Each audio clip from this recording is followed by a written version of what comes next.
Guys, I can't believe it. I got an awesome deal on Facebook Marketplace. I got this old Craftsman 2-horse compressor for $8. Let's get into it. Here it is, guys. Facebook Marketplace pickup. We'll see what we can do to get this thing running. Looks like it is a Sears Craftsman 2-horsepower air compressor, 20-gallon tank, 125 PSI max, 9 CFM at 40, 7.5 at 90. Looks good. All right, here's the model number. Let's go see what we can find out about it. 919-176320. Picked this up for $8. Said the motor was bad. It's rough shape, but we're gonna see what we can do, see if we can get this thing running. Right, awesome. I've found the manual for it. So I'm gonna continue to clean this up a little bit. I threw some degreaser on it, just waiting for it to do its work. I'm gonna get it cleaned up, move it into the garage, and see if I need to add some oil to this thing. I'd rather do the oil piece first. I don't believe this is an oilless one. It's pretty old, so I'm gonna scan through this, see what we find out. Good news, guys. The manual has the entire exploded parts list, just in case we need to rip this thing apart. Okay, guys. The good news is it doesn't look like anything is seized up. Sounds a little dry. We'll check it for oil before we even try anything. But yeah, it's I don't know. We'll dig into it and see what we got. First we got to finish cleaning this up.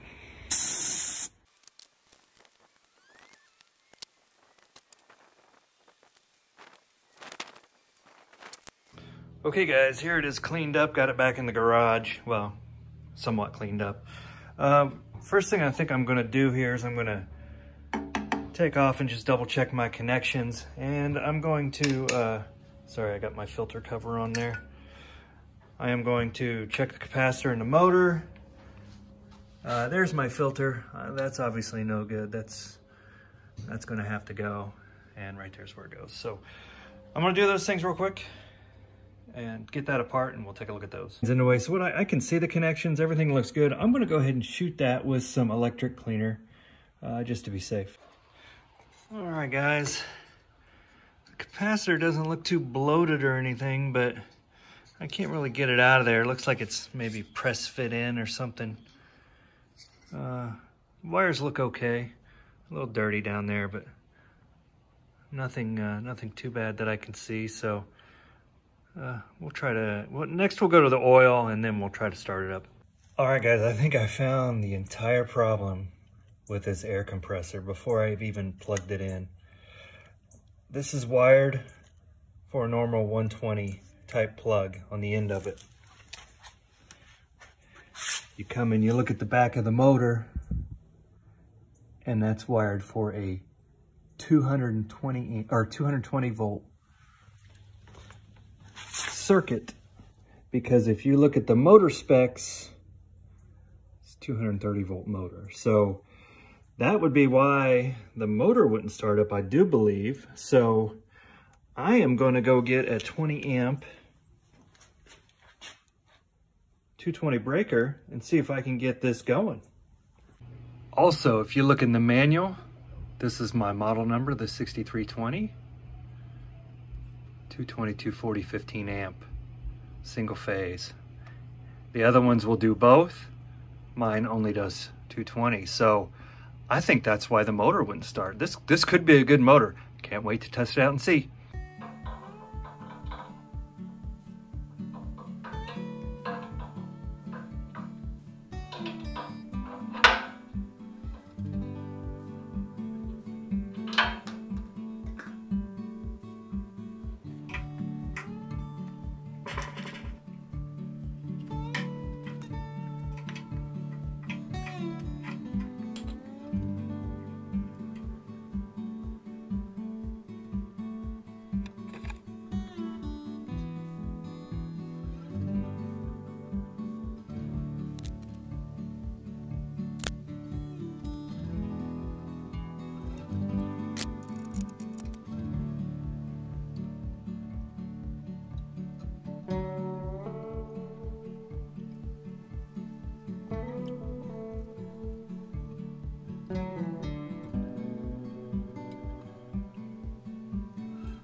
$6 air compressor I got today. Isn't it awesome?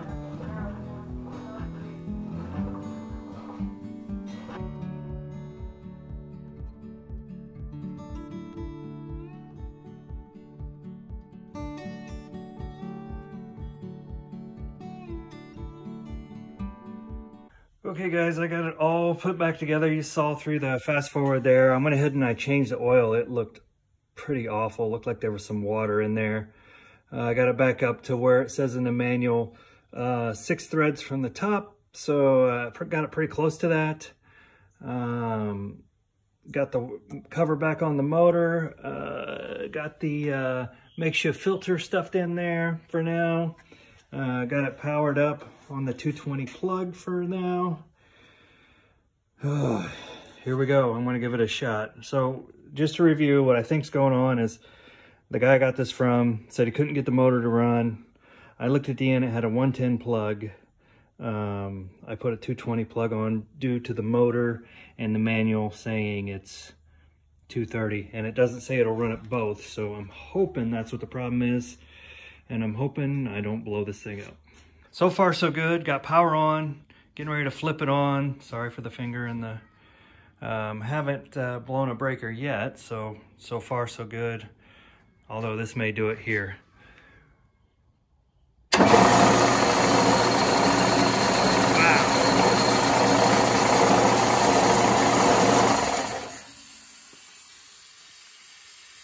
Got some air leaks. Oh, it's coming out actually where it should. And I got another one, maybe in the tank. Oh, my drain valve's open. All right, let me do a little work there and let's see what we get.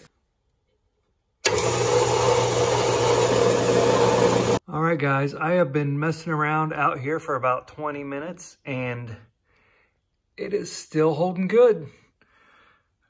I think we're gonna be okay. No leaks that I can hear. I think it's good. We're gonna keep messing around with it.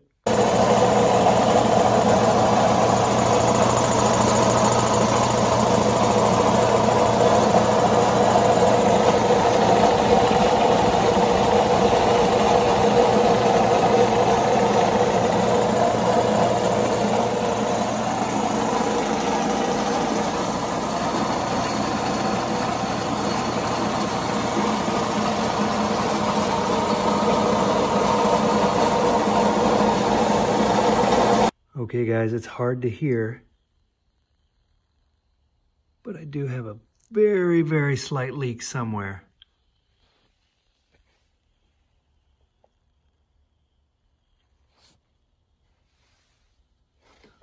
I've put the tank up to almost 100 PSI. So it says it's max 125. It still didn't shut off. I shut it off by myself because I was too scared to let it go higher, but I've been inching it up there, starting at 60, going to 80.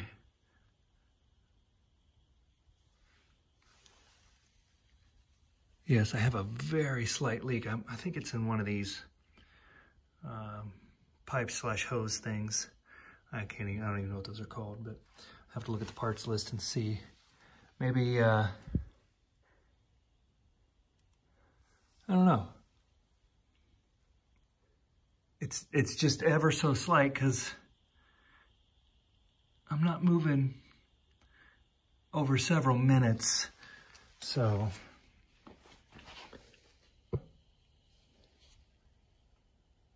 I'm not sure where it is. Now let me know if you think you know where it is. But other than that, this thing is running good. Okay, the pressure switch is supposed to shut off at 125 PSI, so let's go see if it really works. There's the tank pressure. There's the outlet pressure. We're almost to 100.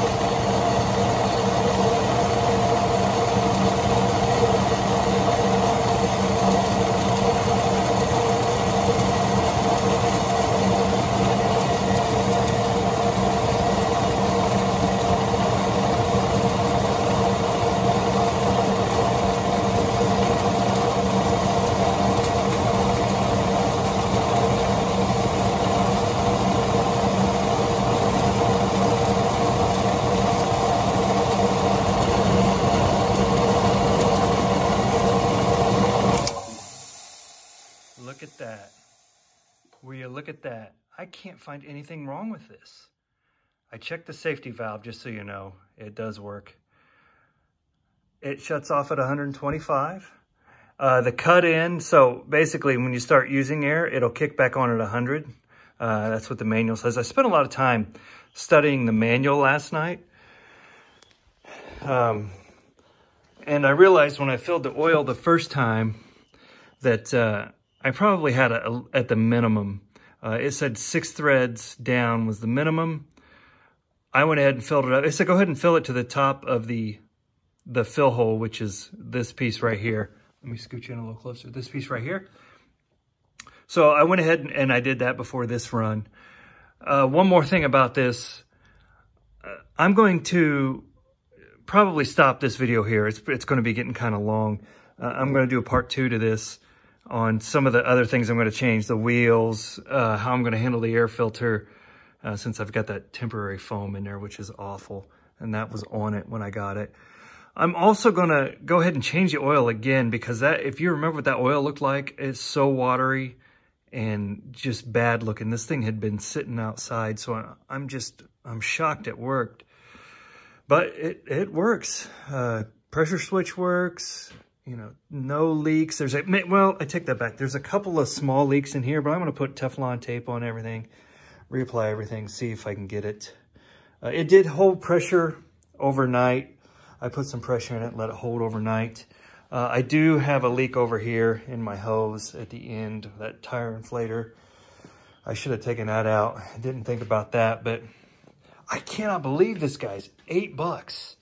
I still need to do some more cleaning on it. I want to clean up these pulleys. You know, they're pretty rusty. I'm going to put the cover back on and just keep watching it, keep improving it. But you know, here's the details on it. It's an old Craftsman. I'm going to guess this is probably from the 1970s, is my guess. It's a 220 volt, 20 gallons.